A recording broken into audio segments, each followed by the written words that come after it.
Welcome to Traveluptuous. I'm your guide straight from Portugal with all the charm, a bit of sass, and maybe a little bias. But hey, I can't help it if my country is the best in the world, right? So grab your comfy shoes, get ready to feast your eyes and your stomach, and let's dive right in.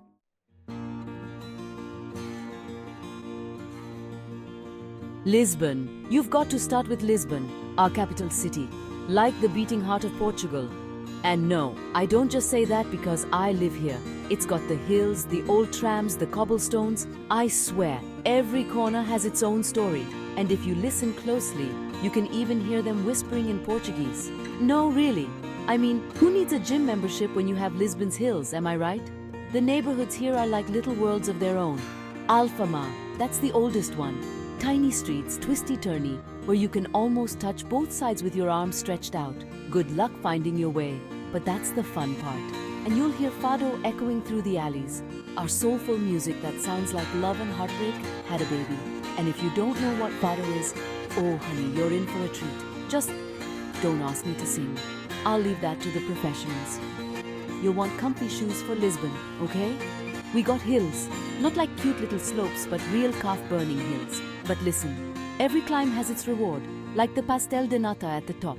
Ah yes, the custard tart that's like a hug for your mouth. And if you want something savory, try our classic soup. It's got this lovely green color, rich flavor, and it warms you up from the inside out. And hey, keep an eye out for those hidden spots, like the Miradoro da Senhora do Monte. That's a viewpoint that'll take your breath away. Literally, if you're out of shape. But trust me, once you see that sunset, you'll forget all about your aching legs.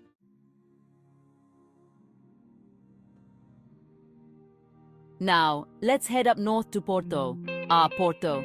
If Lisbon is a bit too polished for you, Porto's got that rough around the edges charm. Think of it like a rugged fisherman with a heart of gold. It's all about the river, the wine, and those dramatic bridges that look like they're posing for a postcard.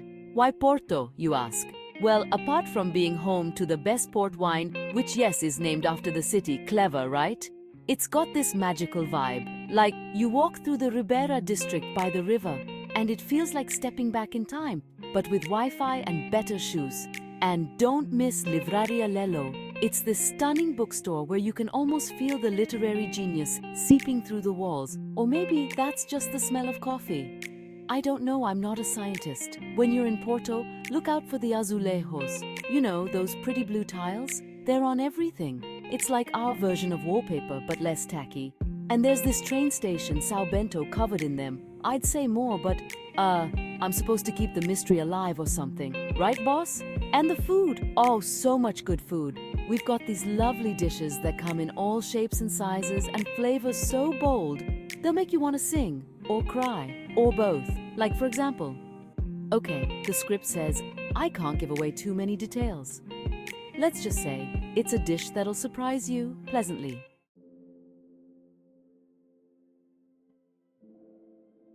All right. Enough with the city talk. Let's escape to Sintra. That's the fairy tale town just outside of Lisbon.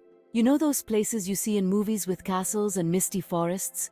Yeah, that's Sintra. And no, it's not photoshopped. Why Sintra?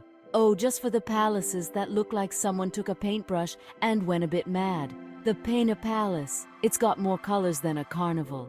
Or the Quinta da Regalera with its secret tunnels and spooky wells. I mean, who builds this stuff? Was there a sale on hidden passageways back in the day or what? Now, if you're going, you'd better get there early because it gets busy. Everyone wants to feel like a prince or princess for a day. And you'll be walking a lot. Uphill mostly, so I hope you brought good shoes.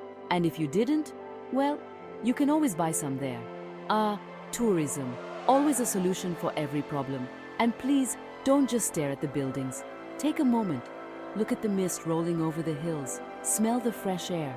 Listen to your own breath. And then eat a travesseiro pastry. You've earned it. Trust me, I do this for a living.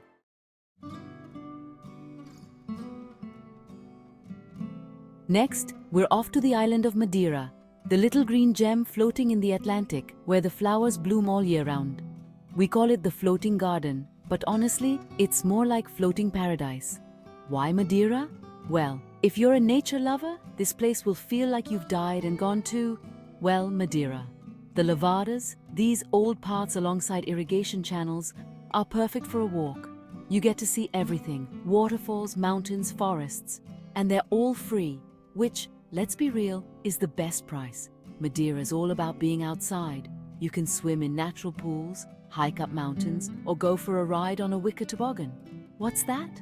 Oh yes, a wicker toboggan. It's like a basket on skis. It's fun, it's terrifying, and it's something you'll talk about for years. And if you don't have the stomach for it, there's always our delicious flatbread, baked fresh and slathered with butter. It's the kind of bread that makes you forget every diet you've ever tried. Look for the little things here, like the local markets with their fruits you've never seen before. Or the old men playing cards in the shade. This is Madeira. Slow down. Enjoy it. You're on island time now.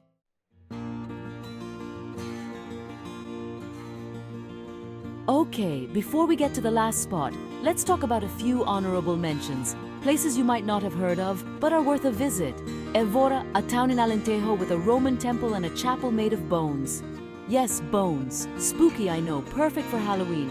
Or, you know, if you're into that sort of decor. Coimbra, our version of Hogwarts, an ancient university with students walking around in capes. No magic wands, though. Sorry to disappoint. Obidos, a medieval town still wrapped up in walls. Walk around the top and pretend you're defending the castle. Just watch your step, okay? I don't want to get any emails about sprained ankles. Douro Valley vineyards and terraces as far as the eye can see.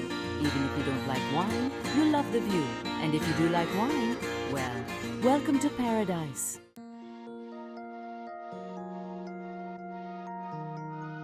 Now, the big finish, the Algarve, down in the south, where the sun shines brightest and the beaches are, let's be honest, ridiculously stunning. You've got those big cliffs, little caves, and beaches with sand so golden you'd think it's made of tiny bits of the sun itself. Why the Algarve? Why not? There's sunshine, there's sea, there's sand. What more do you need? And if you're into adventure, try surfing or paddleboarding. But if you're like me and prefer your thrills at a slower pace, just sit by the shore with a nice book and a fresh juice. Nothing wrong with that. When you're here, keep an eye out for the quieter beaches. Everyone flocks to Praia da Marinha. Yes, it's beautiful, but sometimes you want a beach that's a little less crowded, if you know what I mean. Try Praia do Camilo or Praia dos Estudantes. Smaller, but just as lovely. And don't forget to try a bowl of our famous local stew. It's hearty, it's rich, and it's perfect after a day in the sun.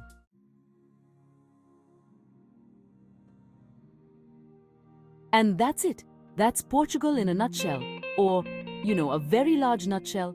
From Lisbon to the Algarve, from Porto to Madeira, we've got a little bit of everything. And if you've enjoyed this little taste of our country, why not come and see it for yourself?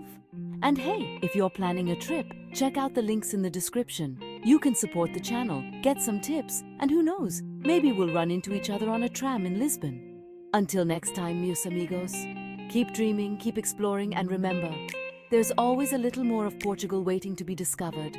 Adeus for now, and happy travels.